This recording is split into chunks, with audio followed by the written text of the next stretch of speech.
You know, some years are more than just a number on a calendar. They're crucibles, right? These moments in time when all the chaotic forces of history get hammered into a new shape, forging the future for generations to come.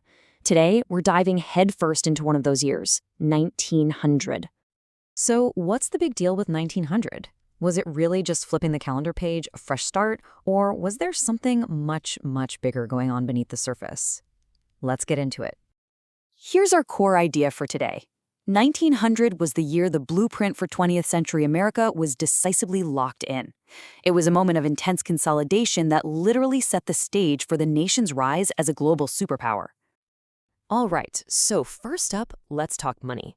For decades, there was this huge chaotic debate about what should back the nation's currency. Gold, silver, both?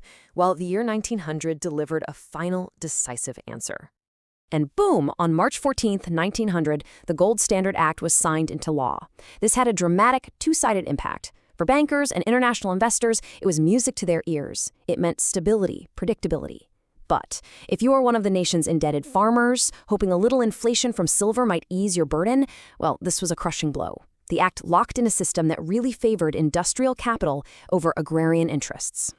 And this whole economic showdown, it exploded onto the national stage in the presidential election, which was a rematch between the Republican William McKinley and the Democrat William Jennings Bryan. The choice couldn't have been more stark.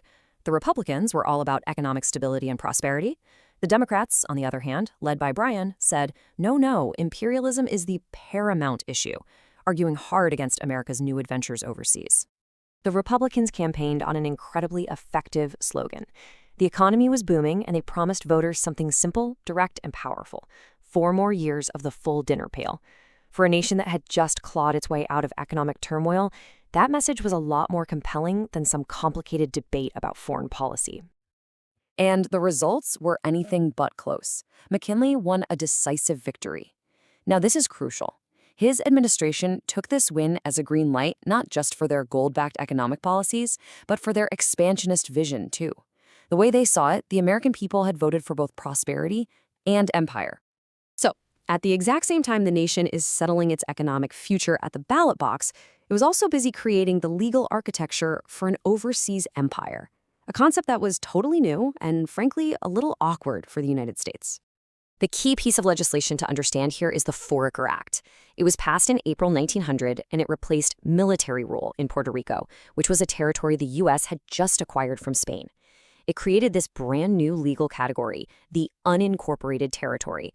What did that mean? Well, it meant Puerto Ricans were not granted full U.S. citizenship, and the island's ultimate fate was left completely in the hands of the U.S. Congress. And you really don't have to be a political scientist to see how this power structure worked. Just look at it. At the very top, you have the governor and the upper legislative house, all appointed directly by the U.S. president. Way down at the bottom, Puerto Ricans could elect a lower house, but any law they passed could just be vetoed by Congress. It was a perfect model of centralized colonial control, all designed to protect American interests. And in 1900, America showed it was more than willing to defend those interests with force, far, far from home. When the anti-foreigner Boxer Rebellion trapped diplomats in Beijing, the U.S. sent troops, many of them fresh from new bases in the Philippines, to join an 8-nation alliance. This was America's big debut as a military player on the world stage, acting right alongside the old European empires. But here's the thing. While America was consolidating its power abroad, projecting all this strength and confidence, the home front was a scene of immense, often violent challenges. You really can't understand 1900 without looking at the crises brewing right within the nation's own borders. On September 8th, a catastrophic hurricane just slammed into Galveston, Texas. The storm surge completely submerged the city, which had been this booming port known as the Wall Street of the Southwest. The official death toll is around 8,000. To this day, it is the deadliest natural disaster in American history. The scale of the devastation was just unimaginable. And at the very same time, a totally man-made crisis was raging. That industrial boom that filled those dinner pals, it also created brutal, dangerous working conditions. In the year 1900 alone, more than 500,000 American workers went on strike, demanding better pay and safer jobs. The nation had become an industrial battlefield. Now, the government's response to these two different crises reveals a really telling contrast.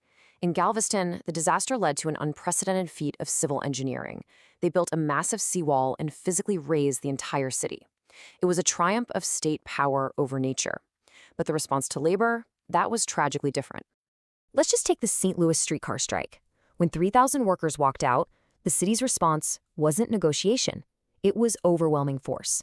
They mobilized 3,500 police and armed deputies against them. The result was a street battle that left 14 people dead. The state could literally build a wall to hold back the sea, but it used guns to hold back labor. So, how do all these things, a law, an election, a hurricane, a strike, how do they all come together? Well, they form the blueprint for a new century. See, 1900 wasn't just a random series of headlines. It was a year of fundamental consolidation. Let's just recap for a second. In 1900, America solidifies its financial structure with the gold standard. It builds the legal architecture for an overseas empire with the Foraker Act. And it demonstrates its capacity for massive government action, whether that's projecting military power in China, rebuilding a city in Texas, or suppressing dissent in St. Louis. The events of 1900 undeniably forged a stronger, more stable, and more powerful nation. They absolutely set the stage for what would become known as the American century.